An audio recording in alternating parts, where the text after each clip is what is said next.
Se você curte velocidade e quer saber tudo sobre os pilotos brasileiros que brilham no automobilismo internacional, seja muito bem-vindo, muito bem-vinda a mais um episódio do nosso podcast Mundo Afora. E esse é um episódio especialíssimo, porque é o nosso número 50, nosso podcast número 50 aqui no Mundo Afora, falando sobre os pilotos brasileiros que brilham no automobilismo e também no motociclismo internacional. E com certeza, eu e meus companheiros Leonardo Masson e Felipe Giacomelli, também jornalistas especializados que estão comigo hoje aqui para mais esse bate-papo, já falamos sobre mais de 50 pilotos nesses episódios que passamos aí ao longo do começo de 2020 para cá. A gente vem falando bastante sobre os pilotos brasileiros, sobre os resultados, sobre as perspectivas, explicando as categorias. É sempre um prazer estar aqui falando sobre automobilismo nesse feed do site F1 Mania. Aproveito inclusive para te convidar a assinar aqui o feed de podcasts do F1 Mania e entrar lá no site f1mania.net para saber tudo a respeito dos pilotos brasileiros, das categorias que eles disputam, os resultados e tudo mais.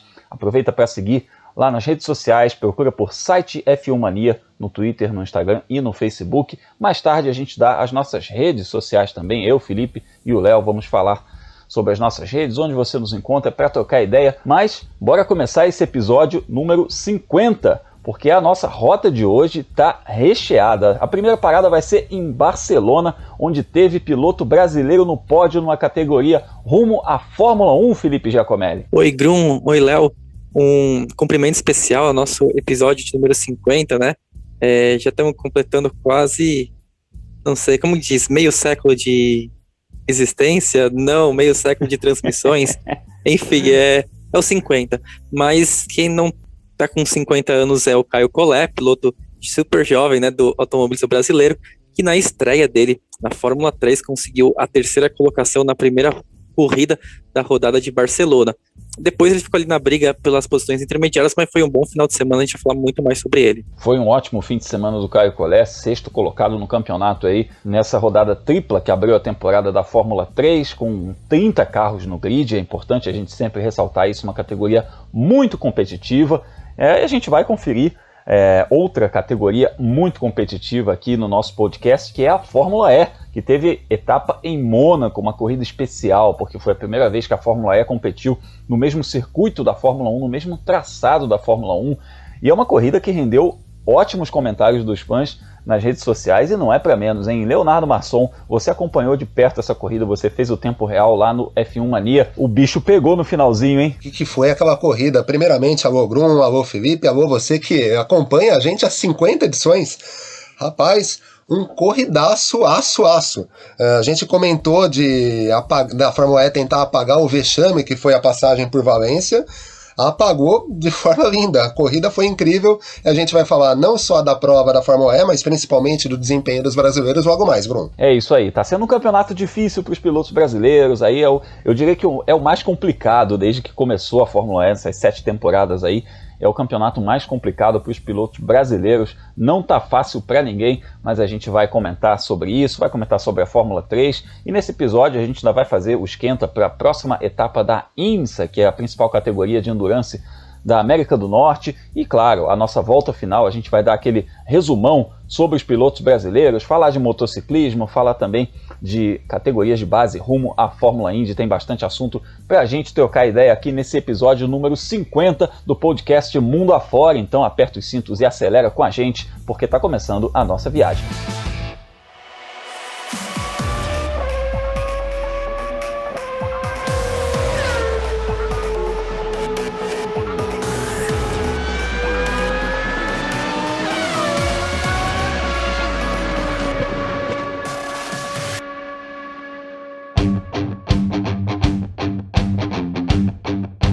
Chegamos em Barcelona, onde a Fórmula 3 iniciou sua temporada com um novo formato de 3 corridas, que é um formato que você que acompanha categorias de base rumo à Fórmula 1 já deve ter visto na Fórmula 2. Esse formato que tem 3 provas, faz aquele qualify na sexta-feira, né? E aí, definido esse grid vale para a corrida de domingo, que no caso da Fórmula 2 é uma corrida mais longa. A Fórmula 3 tem todas as corridas com a mesma duração, mas a Fórmula 2 tem uma corrida um pouco mais longa no domingo.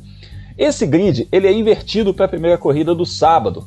No caso da Fórmula 2, inverte os 10 primeiros. No caso da Fórmula 3, inverte os 12 primeiros. E aí, o resultado dessa primeira corrida de sábado inverte o grid para a corrida 2, né, que também é disputada no sábado. É uma confusão, mas a gente vai se acostumando com isso. E nessas inversões de grid, a gente teve inclusive um brasileiro aparecendo na pole position. Foi uma loucura, foi uma rodada muito agitada. Eu falei no episódio anterior que eu estava muito curioso para saber como ia ser essa dinâmica aí. E a gente já percebeu que a molecada vai precisar se entender um pouco mais aí com esse formato, porque a gente viu um monte de toque, um monte de batida, porque muda muito, né? Você mexe muito no grid com essa coisa de inverter 2 vezes, né? Mas, para nossa sorte, a gente viu aí brasileiros andando muito bem.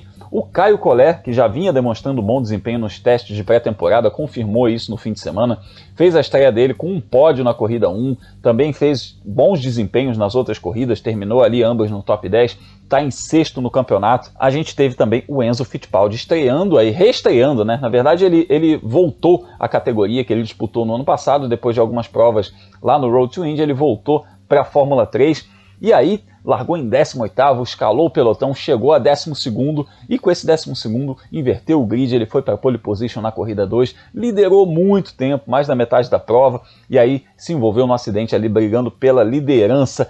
Amigos, que rodada, né? Eu ia falar que corrida, mas que rodada, né? Rodada tripla ali.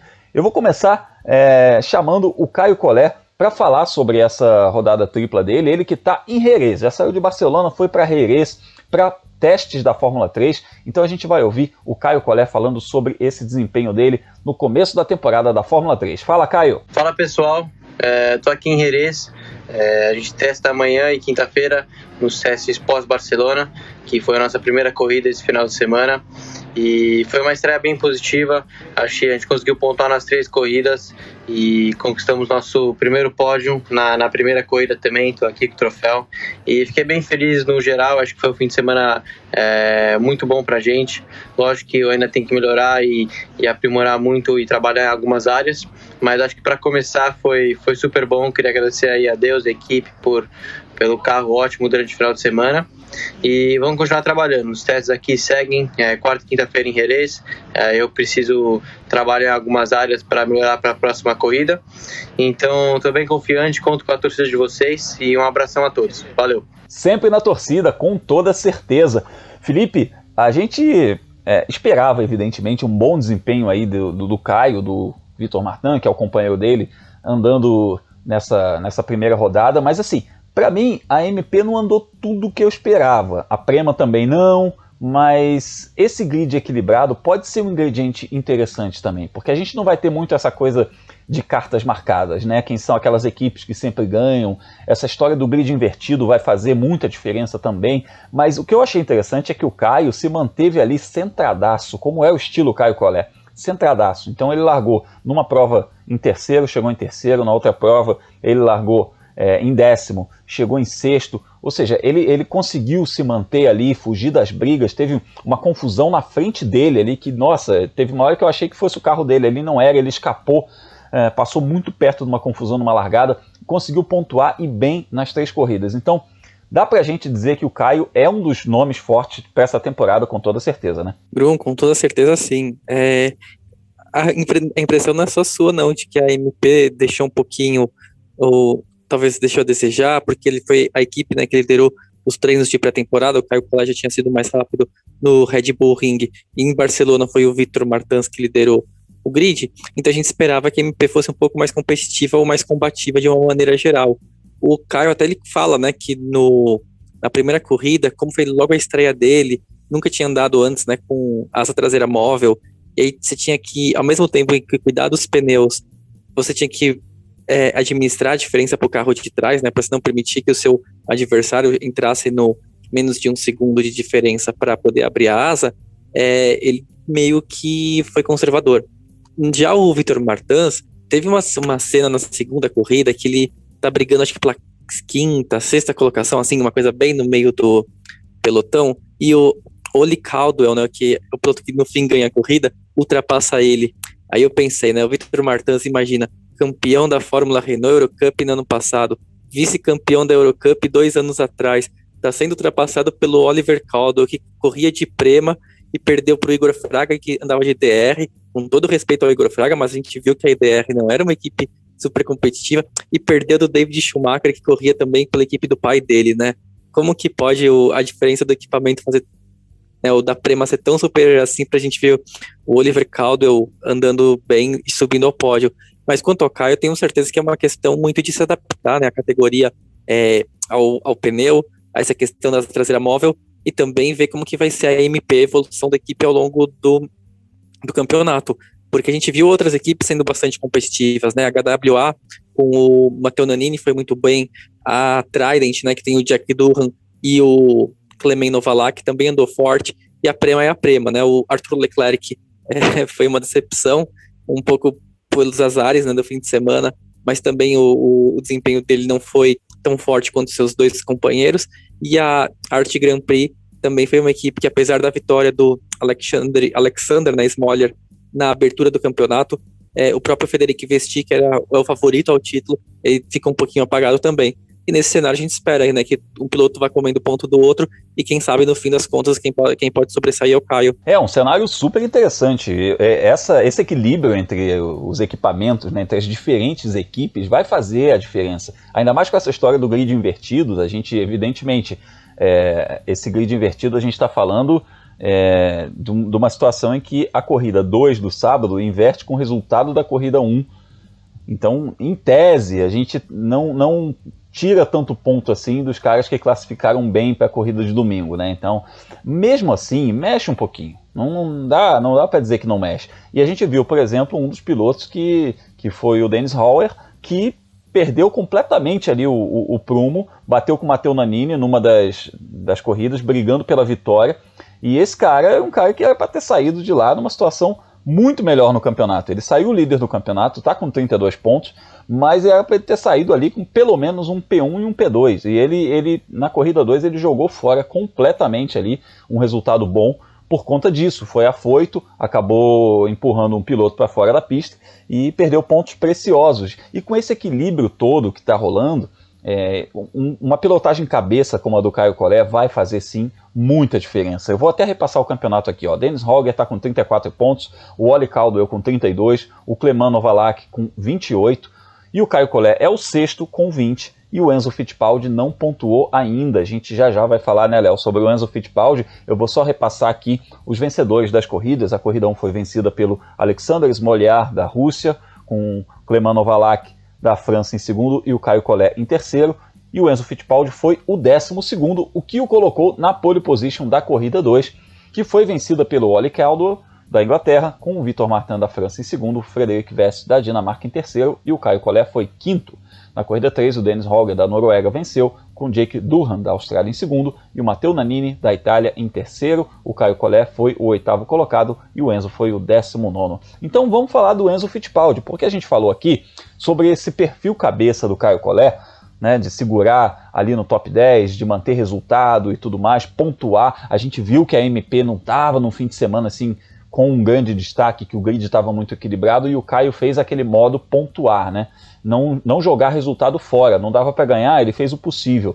E isso vai fazer muita diferença esse ano. Já o Enzo Fittipaldi, ele tá, Léo, com um perfil completamente diferente nesse ano, porque ele chegou, nesse retorno da categoria, ele chegou na quinta-feira no autódromo sem ter feito um teste, sem ter feito banco, na equipe que ano passado foi a pior equipe do grid. Então, quer dizer, para ele, não tem muito essa coisa de ficar somando ponto, de ficar completando. Ele tinha, como a gente fala, né, ele tinha que ir pro pau, né, ele tinha que chegar lá e tentar ganhar a corrida, e quase aconteceu isso. Essa corrida que ele largou na pole position foi fruto de uma corrida muito forte que ele fez na prova 1, saiu de 18º para 12º, a gente sabe que Barcelona é difícil pra caramba de ultrapassar, ele terminou em 12º, fez a pole e vinha liderando bem, quando ele foi atacado pelo David Schumacher, com um equipamento claramente superior. David Schumacher, você está reconhecendo aí o sobrenome, ele é filho do Ralf Schumacher, então o Enzo acabou sendo... ali houve uma disputa ali muito franca, né, digamos assim, muito mano a mano entre o Enzo e o David Schumacher, e numa dessas disputas eles acabaram se tocando. O Enzo acabou jogado em cima de uma zebra, e isso fez o carro dele escorregar, jogou o carro dele em cima do carro do David Schumacher, o que foi um pecado, já que esse resultado traria o Enzo aí como um renascimento dele, voltando para a Europa, né?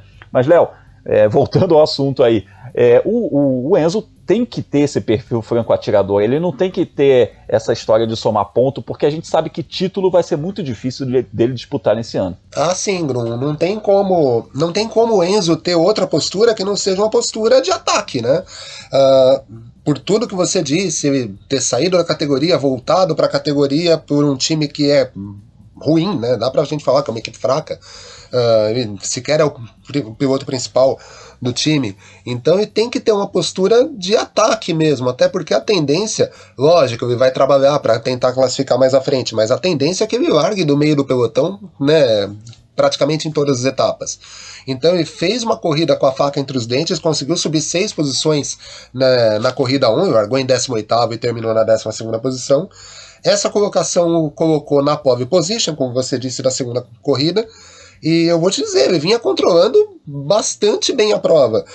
Eu lembro, eu assisti a corrida aqui em casa com meu pai para acompanhar pro F1 Mania, e eu comentava com ele sempre, poxa, o Enzo tá fazendo um corridaço, mas a impressão que a gente tem é que quando ele for superado, o pessoal vai escalá-lo, porque ele tem um carro mais fraco.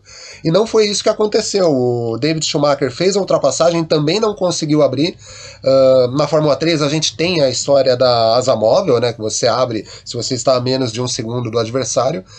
E usando isso, o Enzo atacou o David Schumacher e aconteceu esse acidente, que foi um pecado. Depois de visto, né, sendo engenheiro de obra pronta, ele conseguiria um resultado muito bom. Se não a vitória, eu acredito que ele conseguiria um lugar no pódio.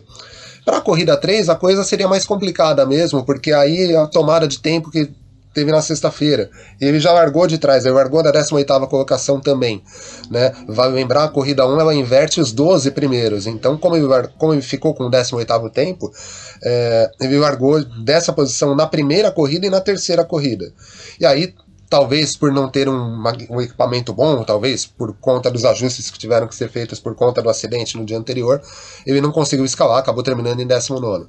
Mas considerando tudo isso, mesmo saindo 100 pontos, mesmo a gente sabendo que é uma equipe fraca, não dá para falar que foi um final de semana ruim do Enzo.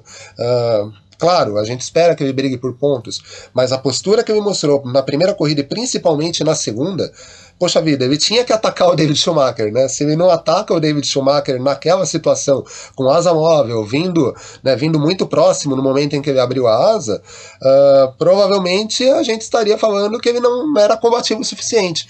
E para a situação que ele se colocou na temporada desse ano, por tudo que a gente acabou de falar, ele precisa ser combativo.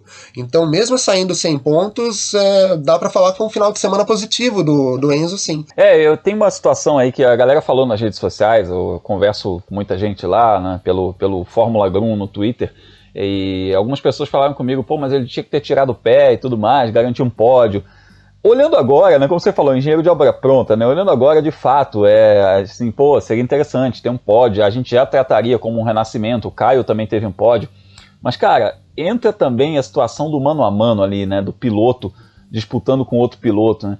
É uma situação que ele não tinha que deixar passar ou ceder. Eu olhei o incidente várias vezes, tá? Eu vi o replay várias vezes. No início eu olhei e falei, nossa, o Enzo bateu no cara. Aí depois eu analisei o lance e eu falei, cara, mas o David Schumacher não deixa o mínimo espaço para ele. O Enzo acaba se jogando em cima da zebra por conta disso, para não atingir o carro do cara, e aí escorrega e acerta o carro do David Schumacher.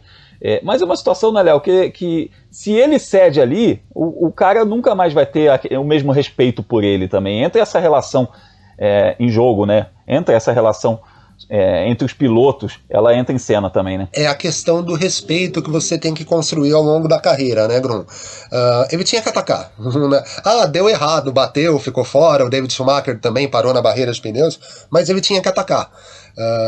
É bonito. A gente teve uma situação na largada da Fórmula 1 no domingo, mais ou menos semelhante com o Hamilton recolhendo com relação ao Verstappen. Só que o Hamilton não tem mais nada o que provar. Se o Hamilton perdesse aquela corrida, no final das contas ele conseguiu ultrapassar o Verstappen de novo e ganhou. Mas se ele perdesse aquela corrida, ele sabe que ele tem outras 20 e poucas, né, foi a quarta etapa, mais 19 corridas para brigar pelo título. O Enzo não, o Enzo ele tem um dos piores carros do grid. Então quando você tem a chance de brigar por uma vitória, você tem que atacar mesmo. E isso foi com o David Schumacher, mas se fosse com algum piloto da Prema, né? Aliás, só um parênteses, o Felipe fez um comentário no Twitter muito bom, né? Todo mundo bate quem ganha a Prema, né? Mas... É meio por aí, no fim das contas você fala, cara, parece aquela coisa da seleção mexicana em Copa do Mundo, né? Jogamos como nunca, perdemos como sempre, né?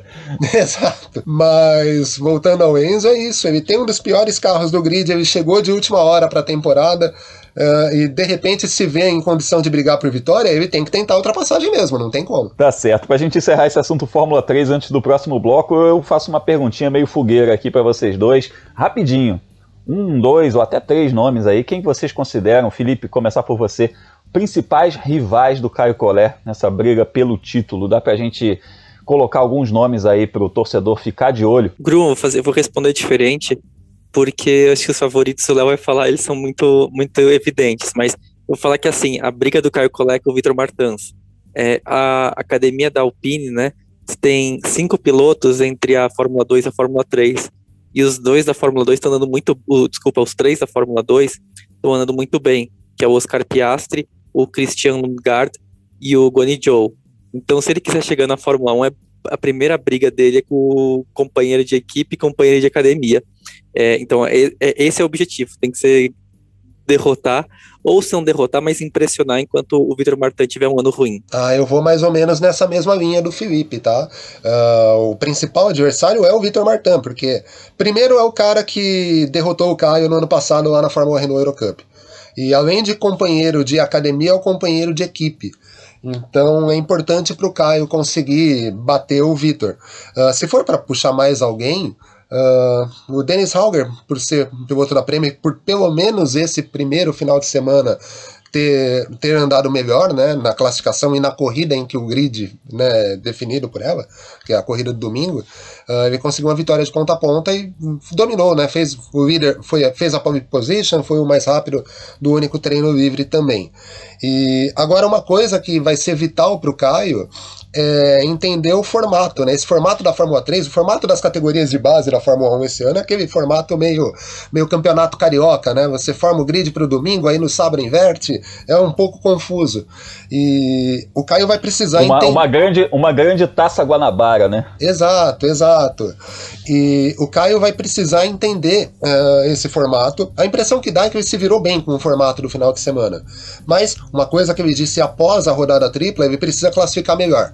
Se ele conseguir classificar melhor, ele tem vantagem tanto para a primeira corrida quanto para a terceira. Então, isso vai ser muito importante. Em classificação, o Vitor Martin foi melhor que ele, mas no desempenho na rodada tripla, no geral, apesar do Vitor sair na frente do Caio nessa primeira etapa, mas a impressão que a gente tem é que o Caio entendeu melhor esse formato. Então acho que a coisa vai ser por aí. Tá certo, a gente vai estar aqui na torcida pelo Caio Collet, na torcida pelo Enzo Fittipaldi, já que a gente falou aí desse duelo interno entre os pilotos da Alpine, né? Eu lembro que a próxima etapa vai ser na França, só no dia 3 de junho, falta um pouquinho ainda, mas vai ser lá na França, então é muito importante também o Caio andar bem por lá, porque vai estar toda a chefia, toda a diretoria vai estar de olho lá, mas antes a categoria faz essa rodada de testes no circuito de Jerez, está fazendo já nesse momento, enquanto a gente está lançando esse podcast, eles estão andando na pista de Jerez, como o Caio falou lá no começo do nosso episódio, dias 12 e 13 de maio, andando em Jerez de la Fronteira. Então agora, Léo, se prepara aí, coloca uma roupa mais chique aí, bota aquela gravata borboleta, aquele sapato italiano, porque a gente está indo para Mônaco, rapaz. Bora falar de Fórmula E.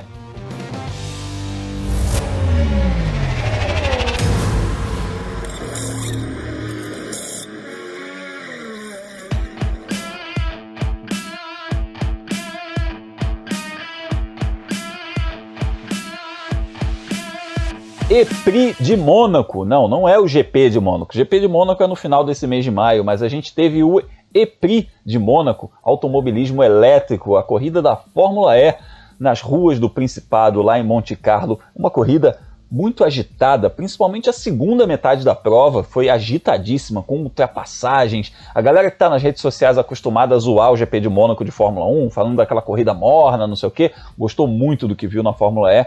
E eu ressalto duas coisas aqui antes da gente falar sobre a corrida em si. Primeiro, que é a primeira vez na história que a Fórmula E competiu na mesma pista, no mesmo traçado da Fórmula 1. Então a gente teve em outras situações aí, México, a Fórmula E correndo no mesmo circuito, mas assim num desenho diferente, num traçado diferente, mas na mesma pista, no mesmo traçado. Foi realmente a primeira vez e foi muito bacana ver a categoria. Teve um baita de um passão do Antônio Félix da Costa na saída do túnel, que se alguém fizer parecido com isso na Fórmula 1 já vai ganhar a ultrapassagem do ano, porque foi sensacional. E a outra coisa que eu quero destacar também é que essa foi a única etapa simples dessa temporada, porque com esse cenário que a gente está vivendo aí de pandemia e tudo mais, a Fórmula E está fazendo rodadas duplas. Então, cada praça que a Fórmula E vai, a categoria realiza uma rodada dupla. E em Mônaco foi uma corrida simples. A gente tem várias etapas previstas aí até o fim da temporada, mas a única simples foi essa em Monte Carlo. Então é aquela história, né? Ganhar em Mônaco não é todo dia, ganhar em Mônaco num campeonato mundial não é todo dia, e quem fez isso foi o Antônio Félix da Costa, o português, campeão da categoria, está em excelente fase. Aliás, teremos Antônio Félix da Costa nesse fim de semana aqui no Brasil, em Interlagos, competindo na Stock Car, no lugar do Ricardo Maurício, que testou positivo para a Covid, vai ficar em casa descansando, está bem, mas está fora da etapa pelo protocolo sanitário da categoria, então ele não vai poder disputar essa etapa. E o Antônio Félix da Costa vem assumir o carro do Ricardinho, correndo com o carro de número 13, e a gente vai ficar de olho nele, trocar uma ideia com ele por lá. Mas voltando à corrida de Mônaco, vitória do Antônio Félix da Costa, Robin Frins da Holanda em segundo lugar, Mitch Evans da Nova Zelândia em terceiro, Lucas de Graça terminou na zona de pontuação, 10º lugar, chegou a andar em 8º, tomou um toquezinho no final ali, foi prejudicado por isso também, acabou terminando em 10º lugar. E o Sérgio Sete Câmara teve um qualify muito difícil, bateu, isso comprometeu totalmente a corrida dele. A gente sabe o quanto o qualify é muito fundamental numa corrida como o Mônaco. Então ele acabou tendo essa prova dele muito comprometida por causa disso. Vamos começar ouvindo os dois pilotos brasileiros sobre o fim de semana deles em Mônaco, e aí a gente fala sobre essa corrida. Começamos pelo Lucas de Graça. Foi uma corrida muito boa, de novo o ritmo de corrida estava muito rápido, eu larguei em 17º, estava em 8º até a última volta, e daí acabei sendo empurrado para fora pelo Lotterer na última curva e terminei em 11º. Foi uma pena, porque foi uma corrida muito de recuperação aqui em Mônaco, fiz várias ultrapassagens.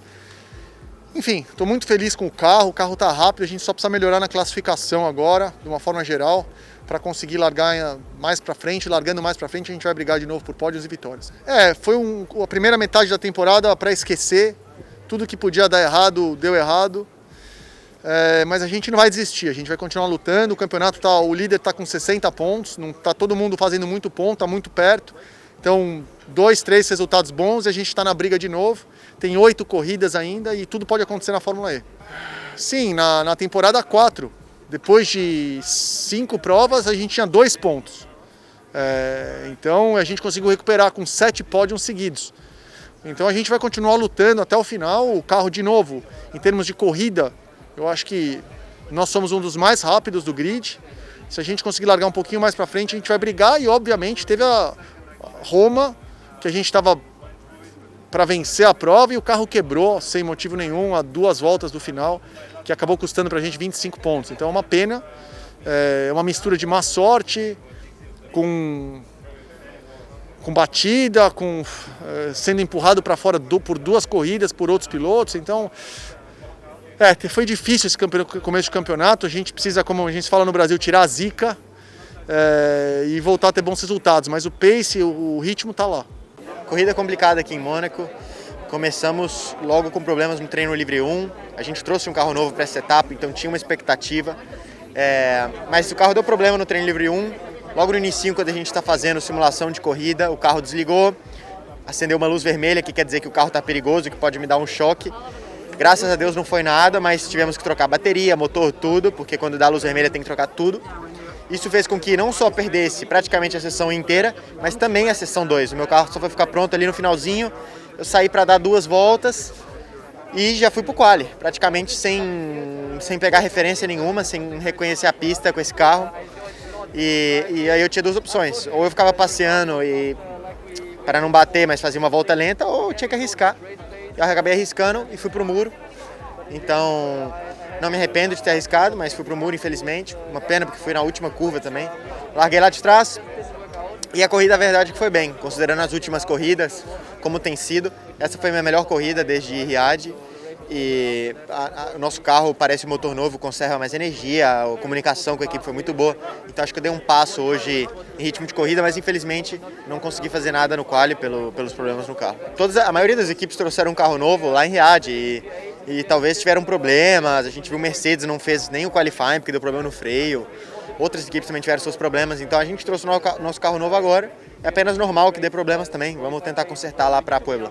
É isso aí, ouvimos Lucas de Grassi e depois o Sérgio Sete Câmara, os brasileiros da Fórmula E, falando sobre esse Prix de Mônaco. O Sérgio Sete Câmara que correu com o novo carro da Dragon, né? Ele foi, enfim, estreou esse novo carro, mas a gente não teve ainda uma noção melhor do que pode vir por aí, né? Porque Mônaco é muito exceção, né, Léo? É difícil a gente tirar alguma coisa por Mônaco, mas deu pra gente ver aí que essa corrida foi mais agitada até do que muita gente imaginava, né? Quando se falou em Fórmula E em Mônaco, né? Porque Mônaco a gente fala muito da Fórmula 1, que é difícil, isso e aquilo, a Fórmula E o pessoal achou uns lugares para passar que o pessoal da Fórmula 1 não conhece. O pessoal inventou um pouquinho alguns lugares, né? A própria ultrapassagem da vitória do Félix da Costa com o Mitch Evans, né? O Mitch Evans acabou como terceiro colocado, mas ele abriu a última volta na liderança.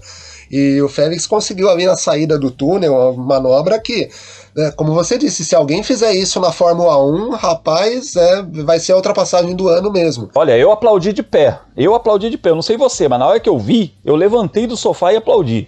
Rapaz, foi... eu botei nas minhas redes sociais, inclusive, o Portuga tá numa fase incrível, e esse campeonato tá entre essas pessoas aí que a gente tá falando, né? Mitch Evans, Robin Freins, até o Nick DeVries, que teve uma etapa difícil, mas ele não vinha bem na tabela, mas não se pode subestimar o campeão, né? O campeão tá aí, tá em plena atividade em busca de mais um título. Não se pode subestimar o campeão e não se pode subestimar a equipe que ganhou as últimas 3 temporadas. Brum, eu acho que eu gritei mais que o Marco de Vargas lá na TV Cultura transmitindo, que foi demais mesmo a ultrapassagem dele, né? E realmente a gente não tem, na verdade, a referência de outras categorias correndo em Mônaco, né? A gente acostumou a ver a Fórmula 1, que é a principal categoria que corre nesse traçado. A gente tem algumas categorias de base da Fórmula 1 que fazem corridas em Mônaco, mas a gente nunca tinha visto uma outra categoria de topo fazer as provas. Até na semana passada, quando a gente comentou alguma coisa sobre a Fórmula E, a gente disse que não sabia muito o que esperar, né? Que imaginava que as provas tivessem ultrapassagens por conta dos carros serem menores, né? Mas não sabia tanto o que esperar. E olha, Mônaco tá a cada 2 anos na temporada da Fórmula E. Pelo que a gente viu no último final de semana, é uma prova, uma pista que pode aparecer todo ano que a gente não vai se importar. E Felipe, eu ressalto aí que a gente ouviu os áudios dos brasileiros, né, falando sobre a corrida. O Lucas de Grassi falou mais uma vez a respeito desses problemas de classificação, ele não vem classificando bem e tudo mais, e o Sérgio Sete Câmara foi muito honesto, né, falando da batida dele e tudo mais, e se colocou numa condição ali de tentar, ele precisava tentar, óbvio, né, isso, volta de classificação é isso, e deu errado, ok, faz parte, mas tem sido um ano atípico, né, a gente se acostumou, imagina, a categoria que nos 3 primeiros anos a gente teve 2 campeões, 2 brasileiros campeões, a gente se acostumou com o brasileiro, no mínimo brigando por vitória, né, um título inclusive, mas no mínimo brigando por vitória. O Lucas de Grassi mesmo, ele foi terceiro, se não estou enganado, estou falando de cabeça, mas eu acho que ele foi terceiro no primeiro ano, vice no segundo, campeão no terceiro.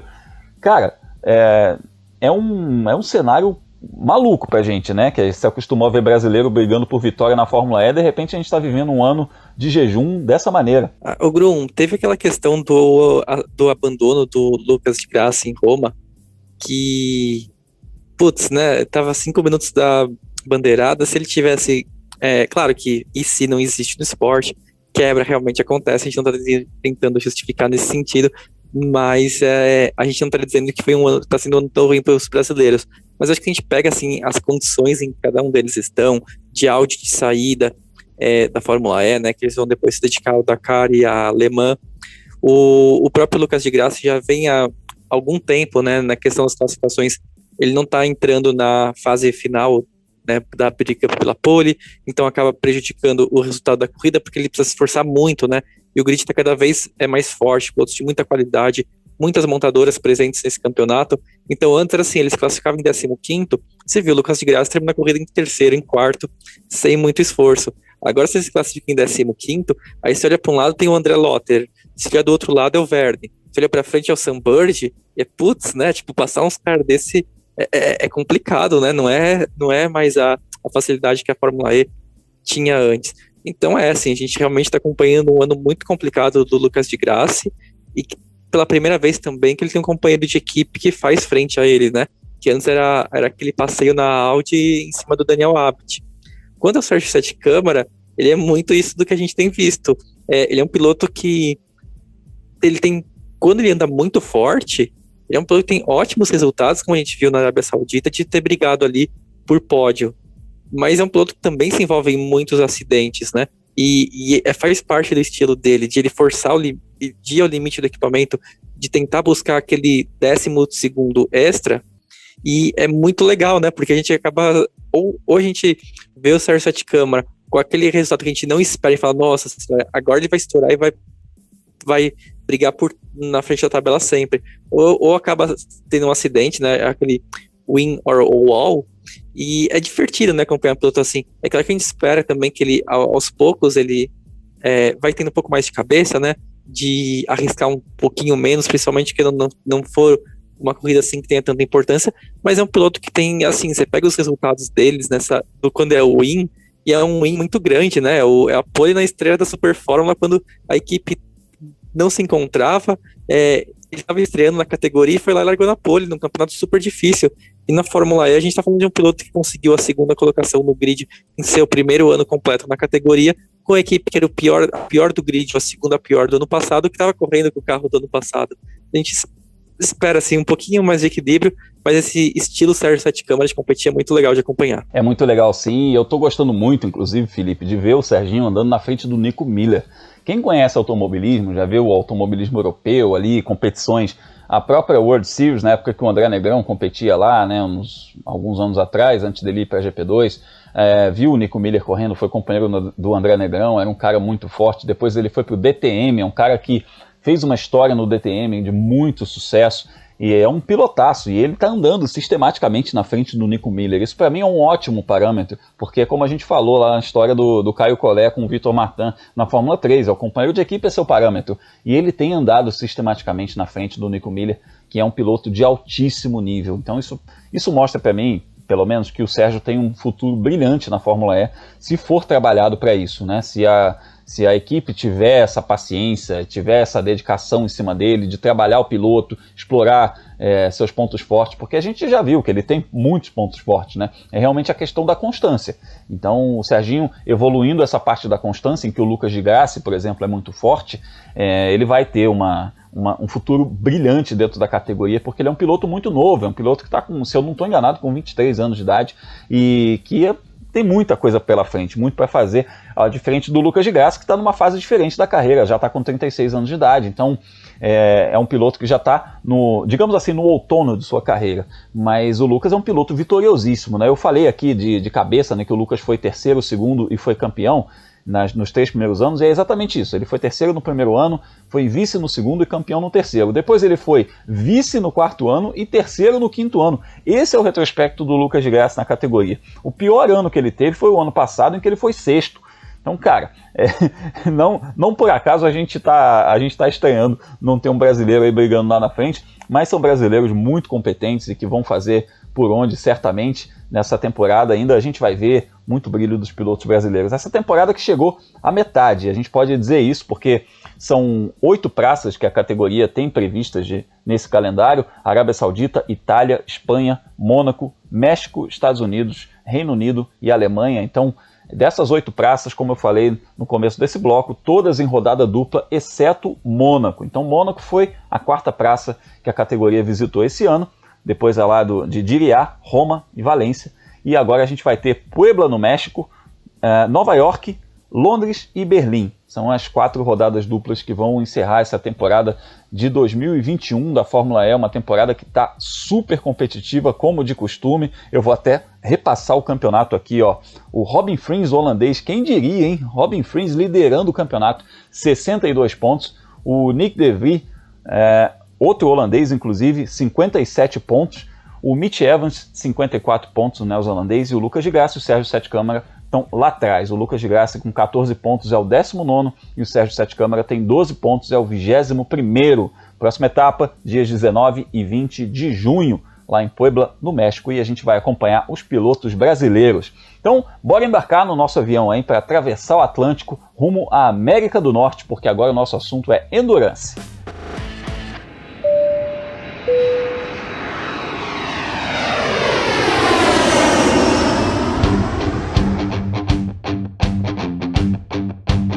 Nesse domingo tem IMSA, o principal torneio de corridas de longa duração dos Estados Unidos em Mid-Ohio, uma pistinha complicada, uma pistinha manhosa, e por isso mesmo a categoria vai correr sem a classe GT-LM nessa etapa, né? Os brasileiros Pipo Derani e Felipe Nasser vão participar na DPI, mas é a primeira prova curta da temporada, com duração de 2 horas e 40. As equipes participam apenas com duplas. A gente viu aí nas 24 horas de Daytona com trios e quartetos, depois a gente viu Sebring com trios, mas nessa as equipes participam apenas com duplas. Léo, o que dá pra gente esperar dessa etapa num campeonato que tá aí, como sempre? Eu vou falar que está muito equilibrado, mas é o padrão IMSA, né? O campeonato muito equilibrado, com muitas variáveis para a gente esperar aí de uma corrida em Mid-Ohio. Grum, é o padrão da IMSA, né? E o que dá para esperar é o seguinte: se em provas de 12 e 24 horas a gente tem os pilotos terminando as provas, batendo roda com roda, né? Dividindo lado a lado, uma corrida que é mais curta, né? Nesse final de semana, só apenas 2 horas e 40, a expectativa é que essas disputas sejam muito mais acirradas.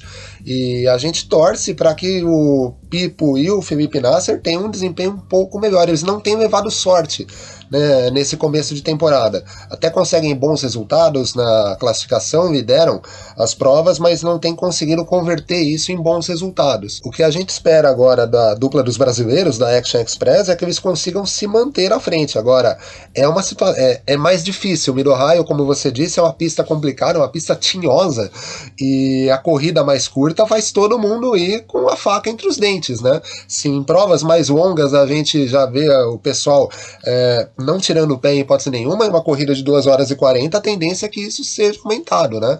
Então a expectativa é que eles possam brigar por bons resultados e converter, de repente, uma boa classificação num pódio, de repente até uma vitória. Vamos esperar para ver como que vai ser.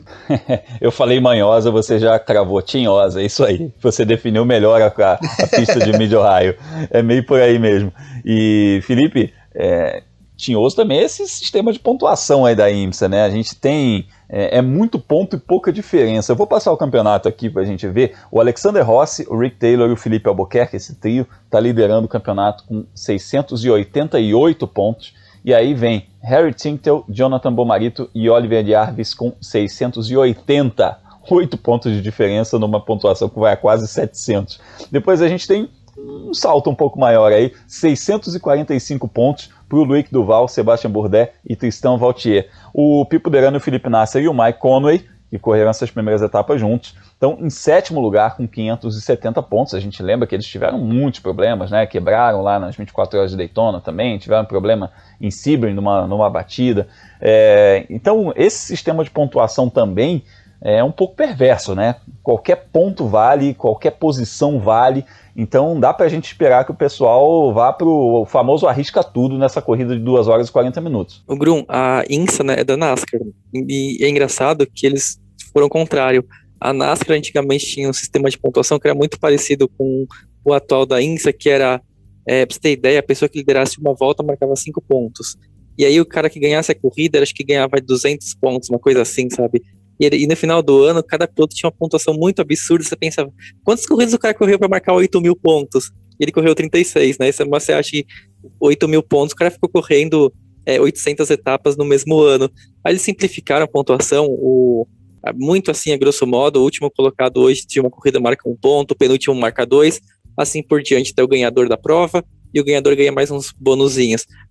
Aí depois a NASCAR ainda complicou um pouco mais com segmentos, essas coisas, mas como não tem Miguel Paludo hoje na pista, a gente deixa a NASCAR para explicar no próximo episódio. Mas voltando para a IMSA, eles tinham a pontuação mais simples, né, até o ano passado, em que você entendia ali que cada posição na pista valia 3 pontos, valia 5 pontos, dependendo do momento, né, se você está mais na frente, ela vale mais pontos, a posição que você ganha. Se você está mais atrás do pelotão, você ganha menos pontos. E aí eles complicaram para essa quilométrica, né? A gente está falando de 2 corridas só disputadas até agora, já tem gente com 700 pontos marcados. Quantas corridas o Lewis Hamilton precisaria para marcar 700 pontos, né? Mas é o prejuízo para quem abandona, né? Quem não pontua em uma corrida, quem anda lá atrás vai, obviamente, pontuar muito pouco. É o caso que a gente tem visto, né, dos 2 brasileiros, pelos problemas que a gente já falou aqui, e a gente está falando em 2 etapas que já foram do campeonato, e eles estão ali 118 pontos atrás do Alexander Rossi, do Rick Taylor e do Felipe Albuquerque no Acura, né? Eu tô com o carro da Cadillac na cabeça porque é a equipe do Wayne Taylor que mudou o equipamento recentemente, mas eles estão de Acura nesse ano. Mas assim, ano passado tinha um cara chamado Rick Taylor, inclusive, né, que ele tá nesse mesmo carro que corria junto com o tal de Hélio Castro Neves. A gente falou desse Hélio Castro Neves nos episódios aqui, eu não sei se vocês lembram dele. Eles começaram o ano assim, igual o Felipe Nasser e o Pipo Derani. Problema em Daytona, não foi em Sebring, né, porque como veio a pandemia, as 12 horas de Sebring foram jogadas pro fim do ano passado, mas eles tiveram problemas nas primeiras etapas e emendaram uma sequência de vitórias que fizeram disparar na classificação.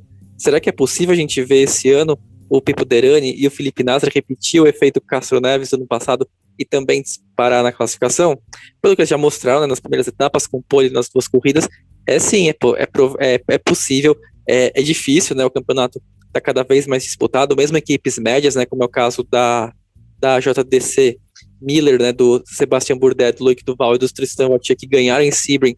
Eles não tem mais um bobo, né, nessa categoria, mas a expectativa é alta, porque ano passado em Mid-Ohio a vitória, né, ficou com o Hélio Castro Neves, a segunda colocação ficou com o Felipe Nasser e com o Pipo Derani. A gente espera que nesse ano e nesse fim de semana eles consigam uma posição melhor e terminem na frente. Essa categoria está muito competitiva, né? A IMSA em todas as classes ela é muito competitiva. Agora essa DPI, né, a principal categoria, está incrivelmente competitiva. Eu acredito sim numa reação do Pipo Derani e do Felipe Nasser, justamente por isso que você falou. Eles fizeram as 2 poles, então eles demonstraram competitividade, eles têm equipamento para chegar lá. Agora, depende de muitos fatores, né? O Hélio Castro Neves e o Rick Taylor, eles conseguiram emendar em uma sequência de 1 segundo lugar e 3 vitórias, e isso foi fundamental para eles alcançarem a liderança do campeonato, e com isso eles venceram esse título no ano passado, o torneio, o campeonato da IMSA. Então depende também do quanto você vai estar competitivo, mas do quanto os seus competidores vão estar competitivos e dos famosos incidentes de corrida, né? Eu queria, para a gente arredondar esse assunto da IMSA aqui, falar de uma novidade recente que a gente teve, um anúncio recente, em que a equipe Penske, o grupo Penske, vai se juntar com a Porsche para fazer um programa para corridas de longa duração. E aí, Léo, a boa notícia é que junta IMSA, Daytona, Le Mans, WEC, porque já é aquele pacote que engloba tudo, né? E aí a gente está falando de 2 players muito fortes em corridas de endurance, mas em corridas de uma forma geral, né? Mas em corridas de endurance, a Porsche e o Sr. Penske, né? Que é um cara que dispensa apresentações, que já fez muito pelo automobilismo em geral, mas essa união que deve começar em 2023, cara, que notícia legal, né? Eu acho que no mundo do Endurance é uma das notícias mais legais dos últimos tempos, né? A gente estranhou no ano passado quando a Penske anunciou do nada o fim da parceria com a Acura, né? A gente ficou pensando, poxa, o que aconteceu, né? O porquê disso agora? Porque não tinha nenhuma pista de que isso pudesse acontecer e de repente veio a notícia. Talvez aí esteja a explicação. a Penske se unindo à Porsche. Vale lembrar, há um processo de unificação de regulamentos, né, para que a gente tenha carros que disputam o campeonato da IMSA podendo participar de provas do Mundial de Endurance e vice-versa. Então acho que a coisa é mais ou menos por aí, né? A Porsche e a Penske pensando de repente em disputar não só ou o Mundial de Endurance ou só o IMSA, mas sim as duas categorias. E agora é aguardar para ver, né? Vai ser ainda em 2023, a gente tem aí um tempo para que a gente possa ver isso acontecendo nas pistas, mas é sempre muito bacana ver quando uma empresa, uma equipe do tamanho da Penske se une com uma montadora como a Porsche, que tem uma grande tradição nas provas de Endurance. Uma coisa que a gente tem reparado, aliás, no Endurance é o aumento do interesse das montadoras, né? Esse ano a gente tem, pensando no WEC em tempo integral, a Alpine, né, com um LMP1 ainda, mas a Toyota já com o seu hipercarro. A gente tem outras equipes que devem surgir no Mundial de Endurance nos próximos anos, e agora a Porsche com essa parceria da Penske, que é bem bacana. Eu acho que o Endurance vai ter um caminho bem legal aí nas próximas temporadas, Gun. E é uma junção de expertise, né? Você está falando aí, disputar Le Mans com a expertise da Porsche, disputar Daytona com a expertise da Penske, cara, é o melhor dos dois mundos, né? E só lembrando, como você falou, a gente tem outras montadoras vindo. Felipe, até você está por dentro sobre isso, você falou lá no seu blog, World of Motorsport, a respeito recentemente, né, que a gente tem outras montadoras a caminho. 2022 e 2023 a gente vai ter bastante novidade aí no grid do WEC na classe principal. O Grum, como vai ter essa equalização do equipamento, né, o LMDH vai poder ser usado tanto na IMSA quanto no WEC, a gente ainda não sabe exatamente onde que cada montadora vai correr. Mas ano que vem já chega a Peugeot, eles até já anunciaram os pilotos, né? Kevin Magnussen vai ser um deles, o Jean-Eric Vergne vai ser outro, Paul di Resta, que estava andando meio sumido, né? Fazendo umas entrevistas nos fins de semana de GP, concorrente nosso, né? Brincadeira, mas também está entre os escalados da Peugeot. Depois tem a Ferrari chegando, né? E a Ferrari entrando na categoria de protótipos, com um hipercarro, não é esse LMDH da Porsche, mas também chega em 2023, e a gente espera também a chegada da Audi e da Porsche juntas. Tem a Acura também, que já anunciou que vai ter um carro para disputar na IMSA, mas quanto ao WEC ela não falou nada ainda, mas é possível, é bem, né, o equipamento é o mesmo, e se tiver equipe cliente interessada a correr no WEC, a Acura vai estar mais do que feliz também de vender o equipamento. A gente espera que tenha algum anúncio da GM nos próximos meses nesse sentido, porque a GM é a montadora, né, que há mais tempo disputa a divisão de protótipos da IMSA, e aí também vale a mesma coisa do que a gente tem visto agora para a Acura, né? A GM disputa Le Mans com certa regularidade com os Corvettes, então pelo menos Le Mans, acho que a expectativa é ver que seja um Cadillac, seja um Corvette, seja o modelo, né, que a General Motors vai decidir divulgar nessa próxima geração dos protótipos, também consiga correr em Le Mans. E aí tem algumas outras montadoras que são especuladas, né? A Ford já foi especulada, agora parece que não está tão forte nisso. A BMW parece uma das montadoras mais envolvidas realmente de construir um LMDH. A Hyundai também parece interessada.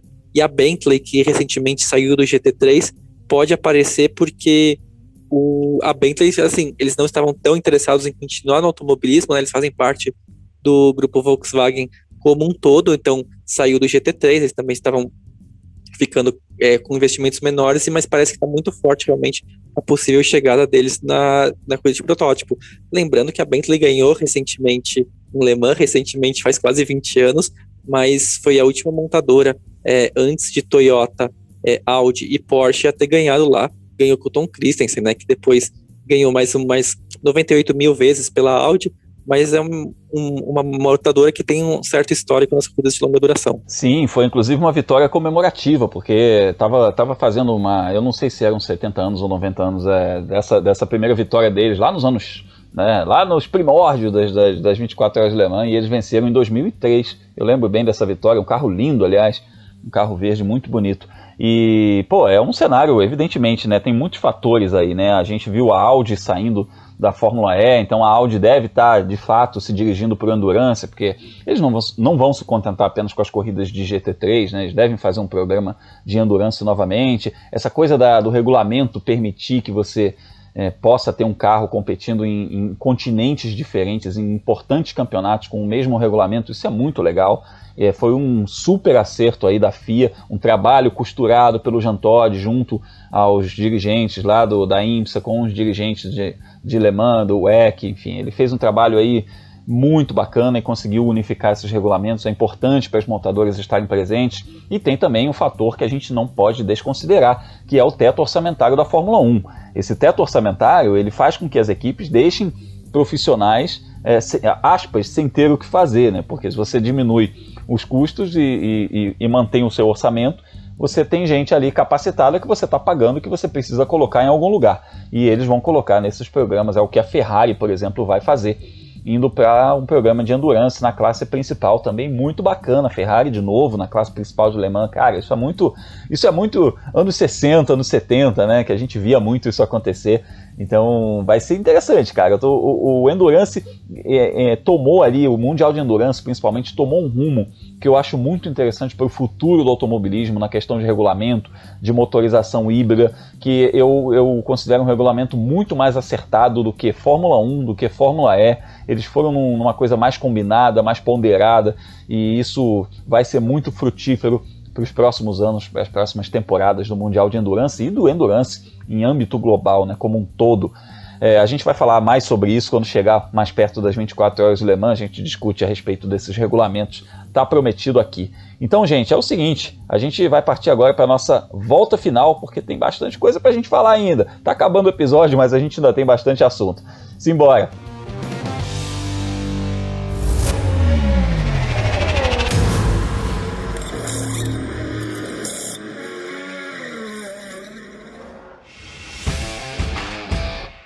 E a gente continua nos Estados Unidos para iniciar a nossa volta final, porque nesse fim de semana tem Road to Indy com um piloto brasileiro na pista. A USF 2000 vai correr no circuito misto de Indianápolis nesse fim de semana com o Kiko Porto, com esse desafio de continuar com um bom desempenho nessa briga pelo campeonato. Ele está brigando pelo campeonato. O Christian Brooks é o líder com 97 pontos, ele vem em segundo com 74, e o Prescott Campbell com 73 vem na terceira posição. Essa etapa acontece entre os dias 13 e 15 de maio, e é bem legal porque no ano passado a gente viu vitória brasileira nessa pista. A gente viu inclusive pole do Kiko Porto e vitória do Dudu Barrichello. Então o histórico de 2020 é bem bacana. Vamos ficar de olho no Kiko, ele pode sair de lá líder do campeonato, e sair líder do campeonato em Indianápolis, olha, vai ser muito legal se acontecer. Bom, saindo das 4 rodas para as 2 rodas, a gente fala aí de 2 categorias de motociclismo com pilotos brasileiros brilhando. O Diogo Moreira foi ao pódio no Campeonato Espanhol de Moto3. Ele é um dos jovens talentos brasileiros, ainda adolescente, está iniciando a sua caminhada rumo ao Mundial.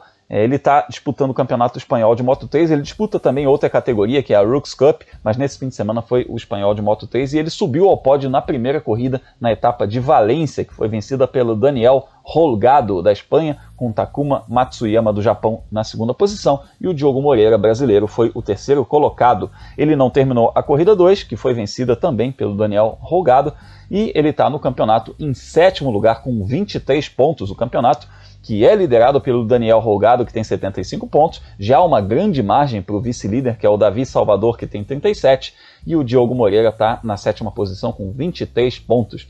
Já que a gente está falando de motociclismo, a gente tem que falar de Eric Granado, que vai competir nesse fim de semana agora em Le Mans, né, junto com a programação da MotoGP, a segunda etapa da Moto E, categoria de motos elétricas, em que ele fez a primeira etapa largando da pole position, bateu lá o recorde da pista, fez a pole position, liderava quando caiu na curva 6, lá em Jerez, perdeu a liderança da corrida com essa queda, teve dificuldade para levantar a moto, porque é uma moto muito pesada, acabou chegando só na 13ª posição.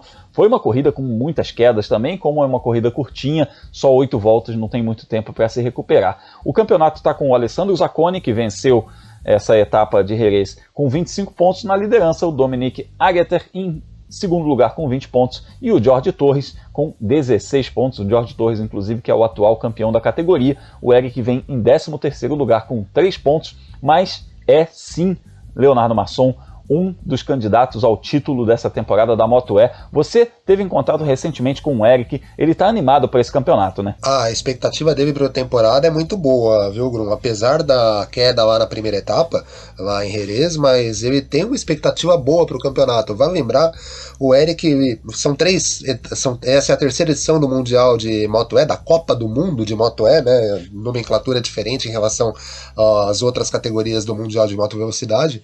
E o Eric está desde a primeira etapa, né, desde a criação do campeonato. E isso coloca o único brasileiro do grid, o único brasileiro do Mundial de Moto Velocidade, sempre como um piloto que está ali entre os favoritos à vitória na Moto E. Então a expectativa dele é que ele consiga andar bem novamente lá em Le Mans. Não é o circuito das 24 horas, é bom que se diga, é um traçado mais curto um pouco, mas a expectativa dele é boa. O que a gente espera do Eric é que ele consiga andar na frente mesmo, para tentar pole e vitória, e começar a descontar essa diferença para o Zacconi. Joga contra o Eric o fato de ser uma Copa do Mundo, o campeonato ter menos etapas do que costuma ter, por exemplo, a MotoGP, que é onde a Moto E está inserida na programação. Mas, se ele conseguir um bom resultado, essa moto é um pouco difícil de domar. Então, assim como aconteceram acidentes, problemas com o Eric na primeira etapa e com tantos outros pilotos, pode ser que aconteçam com os adversários que estão à frente dele. Então não tem nada perdido, ele conseguiu ainda levar 3 pontos na primeira etapa e a expectativa é que ele ande na frente e seja candidato à vitória nesse final de semana também, Grum. E a gente vai trocar muita ideia sobre isso nas redes sociais. Como é que a gente te encontra por lá, Léo? Só buscar por Leonardo Marçom no Facebook, no Twitter e no Instagram. A gente usa as redes sociais para mostrar o nosso trabalho tanto contigo, né, Grum, no Fórmula Grum, quanto no F1 Mania, quanto nas plataformas digitais da revista Racing. Então busca por Leonardo Marçom nessas 3 redes e a gente conversa um pouco por lá. Mas se você quiser saber onde assistir as outras categorias do automobilismo mundial nesse fim de semana, eu coloco no meu site a agenda da velocidade, que tem todos os horários, resultados e onde assistir cada uma das corridas. E se você perder qualquer sessão de pista, é só voltar no meu site, o World of Motorsport, e aí eu tenho um linkzinho para o resultado do que aconteceu. Se você quiser saber onde seu piloto favorito está, por exemplo, no segundo treino livre do campeonato que ele disputa, vai estar ali qual que foi a posição dele, é só clicar. Para encontrar meu site, é só procurar por World of Motorsport ou acessar felipegiacomelli.com. Também é só me achar nas redes sociais, né? Como Felipe Giacomelli, tanto no Twitter quanto no Instagram. É isso aí, a gente está na torcida pelos pilotos brasileiros mundo afora, e são muitos, felizmente nós temos muitos bons representantes em vários cantos do mundo. Eu falo muito sobre eles no meu canal Fórmula Grum lá no YouTube. Procure por youtube.com/Fórmula Grum, porque eu tenho um quadro chamado Mundo Afora lá, em que a gente faz um giro semanalmente para falar sobre os resultados dos pilotos brasileiros. Tem vídeos que eles mandam. Então, por exemplo, coloquei essa semana um vídeo do Caio Collet mostrando o volante do carro de Fórmula 3 dele, explicando todos os comandos do volante num carro de Fórmula 3. Esse tipo de vídeo mostrando o volante já foi feito também lá no meu canal pelo Felipe Drogovic, já foi feito pelo Sérgio Sete Câmara, então você pode conhecer um volante da Fórmula 3, da Fórmula 2, da Fórmula E. E aí aproveita e fala lá comigo, deixa nos comentários quem que você quer ver lá explicando o volante do seu carro ou explicando alguma curiosidade a respeito do seu equipamento, do seu dia a dia, da sua rotina. Entra lá no YouTube, no canal Fórmula Grum e conversa comigo. Também pelas redes sociais, eu tô lá como Fórmula Grum no Twitter, no Instagram, no Facebook. A gente está muito ativo nos finais de semana de corrida no Twitter também, trocando ideia com a galera. Então é isso, eu convido você a assinar o nosso feed de podcasts aí, porque tem muita coisa boa durante a semana. De segunda a sexta, Carlos Garcia e Gabriel Gavinelli trazem as notícias do mundo da velocidade no podcast F1 Mania em ponto, e o Gabo Carvalho e o Gabriel Lima semanalmente falam sobre motociclismo, motovelocidade no Full Gas Podcast. Também semanalmente a gente está aqui nesse mesmo feed com o Mundo Afora, falando sobre os pilotos brasileiros no automobilismo e no motociclismo internacional. Então Esse foi o nosso episódio número 50. Eu agradeço a você que nos ouviu até aqui, porque 50 edições em qualquer coisa, em qualquer veículo, em qualquer publicação, seja impresso, seja áudio, seja vídeo, 50 edições é uma marca muito especial e eu agradeço muito a você que nos ouve episódio após episódio e que nos ouviu até aqui. Nosso muito obrigado pela sua audiência, pelo carinho, pelas ideias que você troca com a gente nas redes sociais. A gente faz esse programa porque você está aí nos ouvindo e você é a razão de tudo isso. Então, até o próximo episódio, bora para os próximos 50, é só o começo. Um forte abraço e até a semana que vem.